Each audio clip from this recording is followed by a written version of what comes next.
Yes, sir.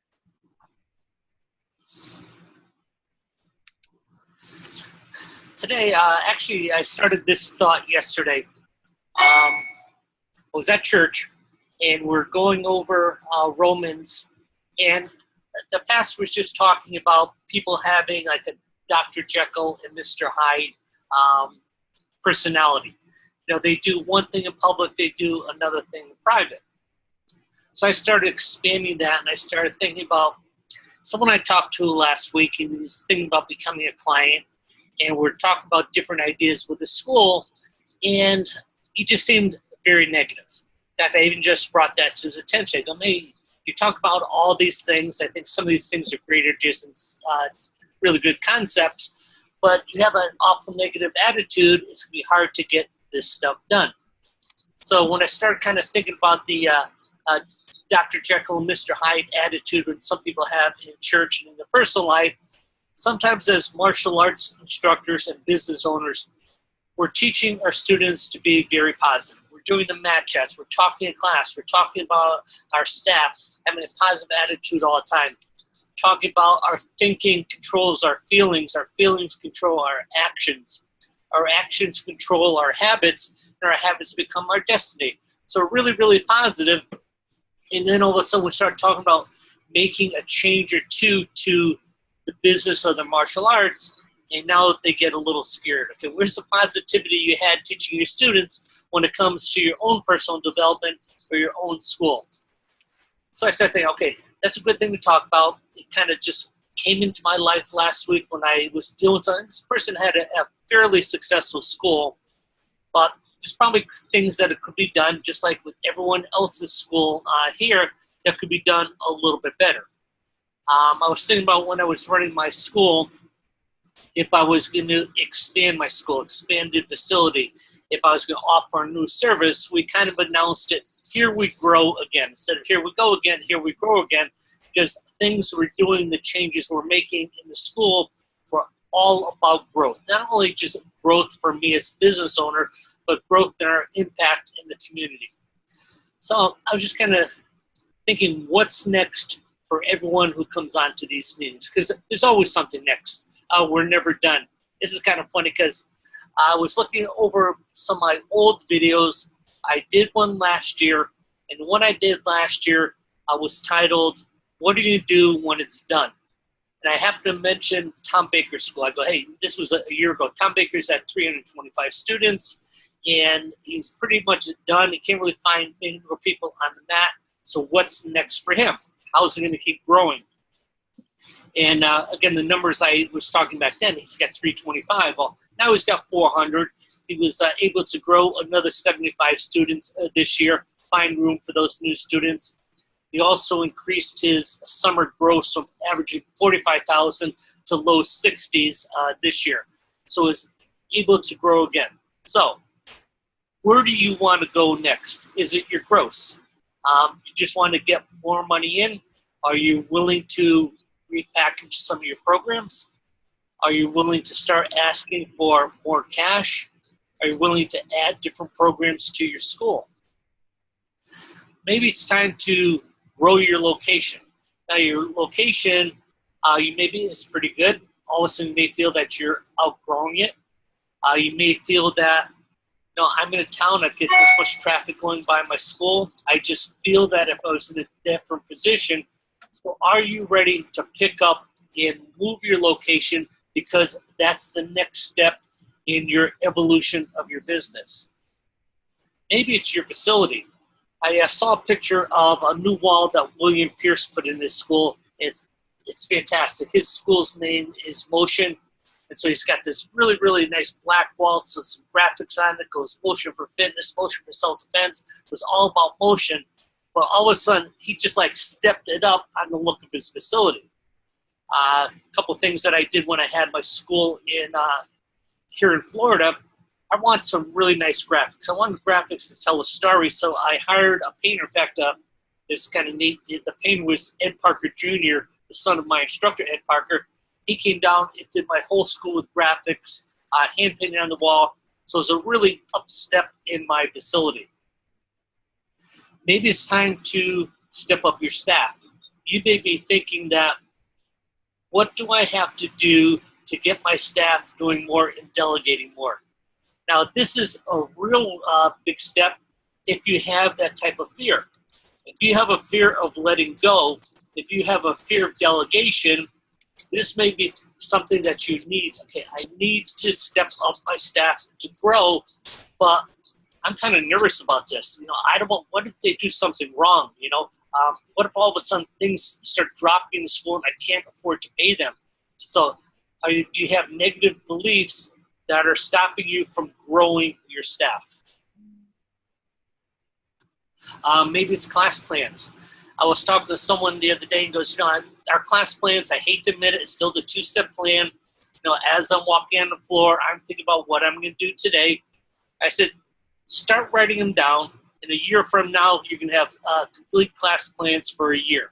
I said, it doesn't have to be something I'm going to sit down, but you know the importance of class plans. Training a staff member should be as easy as teaching them how to read and execute a staff plan. So, if I get a staff plan and it says for the first 5 minutes I have to do this, well, I can follow that class plan. My other instructor can follow the class plan, and now we're duplicating the same type of class, and we're duplicating results we're getting out from our teaching.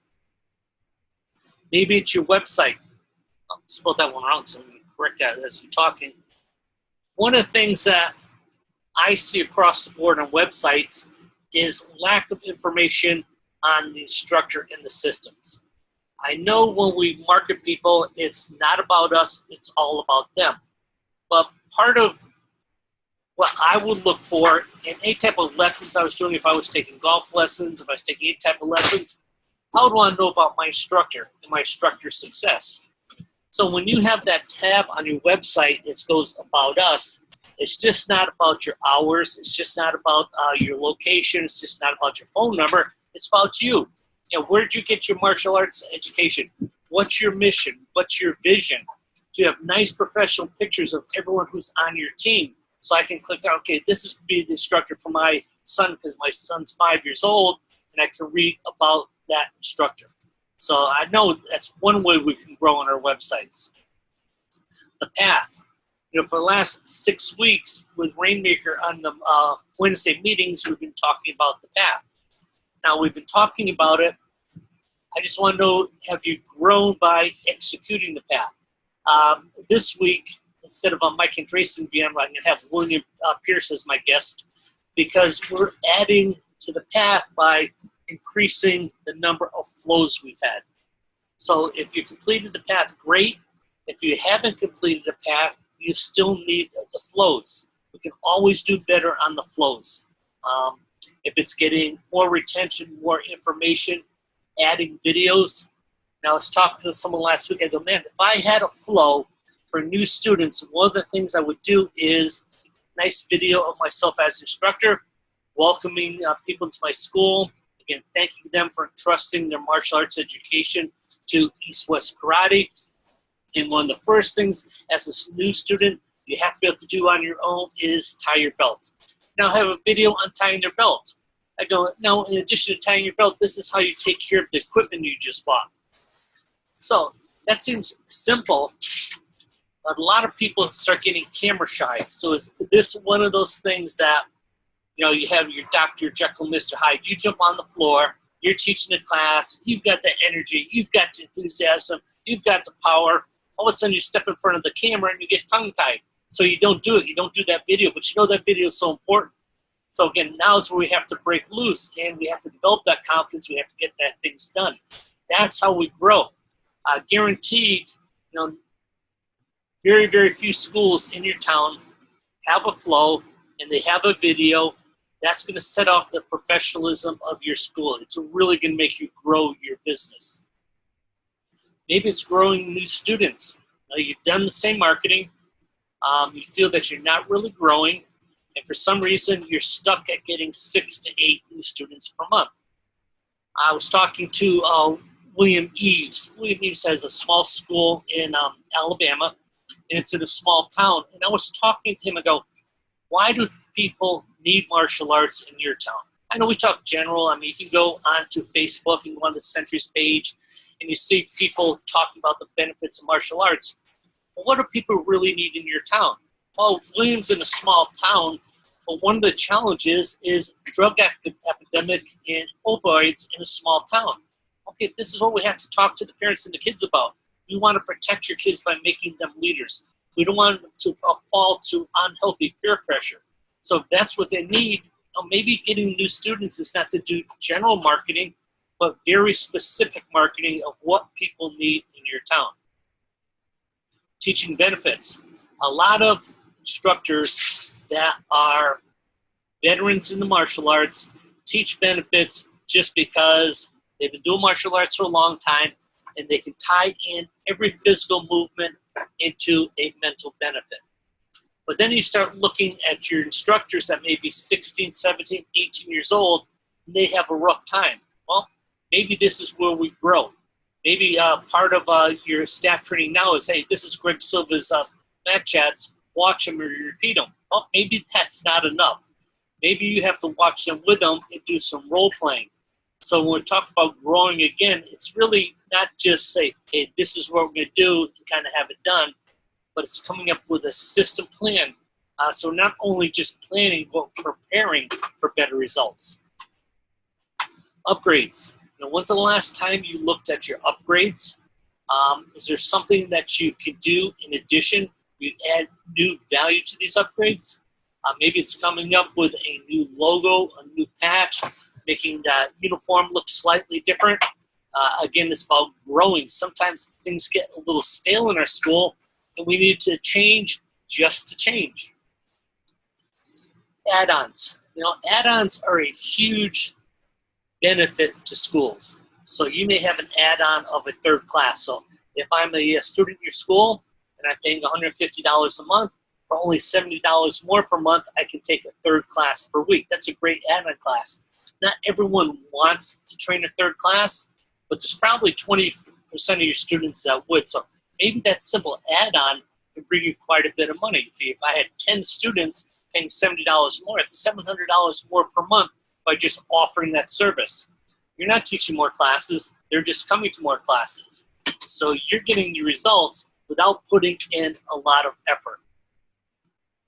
Every 3 months, you'll notice when I talk about in the mid-month, I talk about the invitationals. Next month's an invitational. This is where we're inviting a certain amount of students to try one of our add-on classes, and we're going to do that. When I was talking to a gentleman yesterday, I said one of the coolest things is add-ons, because if you do add-ons, you just get 10 every 3 months. You're increasing the gross for that month by $6,000. So you may not have an add-on program. I see Steve Bax's name now, and I know the Wolfpack Martial Arts in Alabama, they've just added on Hyper this past week. They're doing Hyper Fight Club. They're going to do phenomenal with that. They're going to get 20%. I know if the student body is going to want to add that on, that's going to be huge. And if they have half those people doing paid in fulls, again, it's going to increase the professionalism in their school. It's going to increase their gross.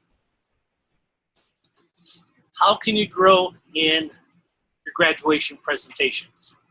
Could you grow in the way you do a speech, the way you stand up in front of all your parents and talk about the vision of your school, talk about the culture of your school, and asking them in to bring in friends? Could you upgrade that a little? Could you upgrade the demonstration? I don't know if you've been using the same music, or if you do music, can you add that to your graduation? What about the belt presentations? Is it where the parents give the belts, or do we do more of a ceremony? Like if you're Kempo school, everyone's kneeling down, you do the 4 L's, you get very emotional. But there's always a way to grow our graduations and our presentations. So maybe this is a project that you want to add on for September. Since the end of September is belt graduation, and I know Steve Bax has listened to him. One of the things that I will always ask his team, what are you going to do different on this graduation that you didn't do in the past? And we would just discuss it. I remember a couple of sessions ago, we talked about, now I would really think it would be great if you can get a 4-year-old student and they're going to present the student creed to the rest of the class. So now you can have everyone stand, you can do the student creed, and you got a 4-year-old kid out there with a lot of confidence. He goes, we will develop ourselves in a positive manner. So now it's not you leading the creed, but you have a 4-year-old. This is proof that your program works. Imagine you talking to the parents after this and saying, that was Melissa. Melissa's only 4 years old. I know there's people in this room that'd be nervous getting up in front of a group and talking. Just look at the leadership skills Melissa's getting at 4 years old. So maybe you've never done that before, but you can do it this. Maybe you're going to teach Black Belt Success Cycle, and you've got 6-year-old Thomas. And 6-year-old Thomas is talking to parents. Know what you want. Have a plan. And a success coach. Takes consistent action. Review your progress. Renew your goals. That would be amazing. So again, think about what you can do to grow your graduation presentations. Just don't be satisfied. Speaking skills. I remember when I had my school in Connecticut, I was invited to speak to the Rotary Club.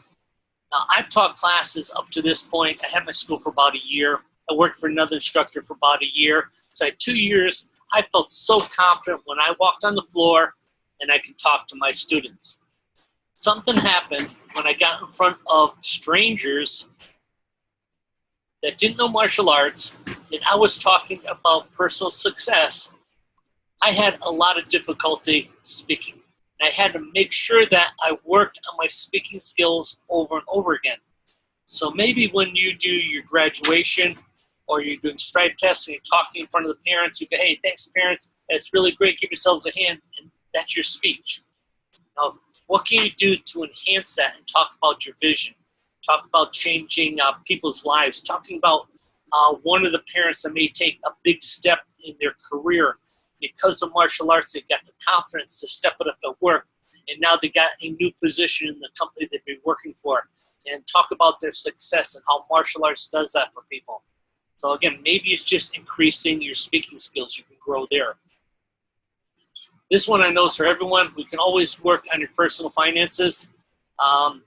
You're probably doing really good with your school. I remember one of the mentors I had, Nick Kokinas. He says, it starts off that you're making good money in your school, and then all of a sudden you can start getting rich from your school. But the big difference in making a lot of money and being rich is being wealthy. Being wealthy is having multiple streams of income. So now you're running your school. I'm making money off the school. Now I have a rental property. I'm making money off a rental property. I'm investing in some stocks, and I'm making money that way. So now you have multiple streams. I don't know, I probably could spend a day talking about this, but we can always grow in our knowledge of finances and our personal finances. Being 67 years old, I got to tell you, work on that, because there comes to a time where you may not want to work anymore, and all of a sudden you still want to live your lifestyle. So as young as you can be, start your personal finances. Maybe it's just having time for yourself. Maybe this is where you want to grow again. So once a week, you're doing something just for you. When I had my school in Florida, one of the things that I did on every single Friday, I put my bass boat on the back of our van, took up to Lake Okeechobee, and I was fishing first thing in the morning. I would stay there till early afternoon. That was just time that I got away. And so, well, it's kind of, you're just fishing. Well, you're not just fishing, because when you have that time alone and you're just kind of at peace with yourself, you really have some creative thinking going on. I probably had more ideas come to me holding a fishing pole and fishing on the lake than any other time in my week. So this could be an area for growth. Which may be family time. I was talking to Steve DeCastile last week. One of his big things where he wants to grow is he has specific times and specific days. It's family time. So he doesn't have to worry about going into school. He doesn't have to worry about planning classes. The only thing he has to do is, okay, I'm going to enjoy myself, and I'm going to be totally 100% with my family. I'm not going to be with my family doing these activities and worry about my business and doing that, but it's dedicated time, and I'm totally present. Ashton, I see Ashton writing. He's going to get married in 2 weeks. I was talking to him about, his honeymoon, And he was saying he's going to do a small honeymoon this year, but next year he's going to do a honeymoon, a real honeymoon and vacation going to the Bahamas. That's great planning. Everyone's got to get away, enjoy themselves. Getting away for at least 10 days per year at the least. We have a personal vacation. That takes growth. I remember going on vacation when I had my school in Connecticut, and I was young, and I was a little bit worried about delegating things and giving people responsibility. I would take a vacation, and I would worry about the school more than I did on having fun at my vacation. So here, you're planning for a great vacation, your mind is still living the day-to-day at the school. So growing on your ability to delegate and have a good vacation is important. Maybe it's education. I was talking to John Baker about 15 minutes before this meeting. He was in Philadelphia. He's taking a course on real estate. He was all excited. He's been in Philadelphia for 5 days, working on how to buy real estate, looking for great deals, looking for financing. And he was so excited because as soon as I get home, I'm going to make sure I have 15 hours a week just to work on real estate. And I'm so excited because I'm going to plan on buying my first property. So maybe that's where you want to go. Maybe you want to educate yourself so you can grow again in a different area of your life. Could be spiritual growth. You know, I want to grow myself spiritually because maybe that's missing. Maybe it's okay. I feel really good because I'm impacting so many people in my community, but I'm losing like 8% per month. Oh, we've got to work on retention. You know, it's great to have a lot of people, but it's even greater to have a lot of people that are staying with the program. So again, this all came from me being at church yesterday and that Dr. Jekyll, Mr. Hyde, and think about school owners that are positive and motivating and inspirational to their students, but then when they get home, they kind of just maybe settled for themselves. They're no longer living on the edge. They're really comfortable in their comfort zone, but inside they would really want to grow. So maybe we got to work on that. And this last side, just a reminder from Zig Ziglar. I lose my Zig Ziglar slide. No, I didn't.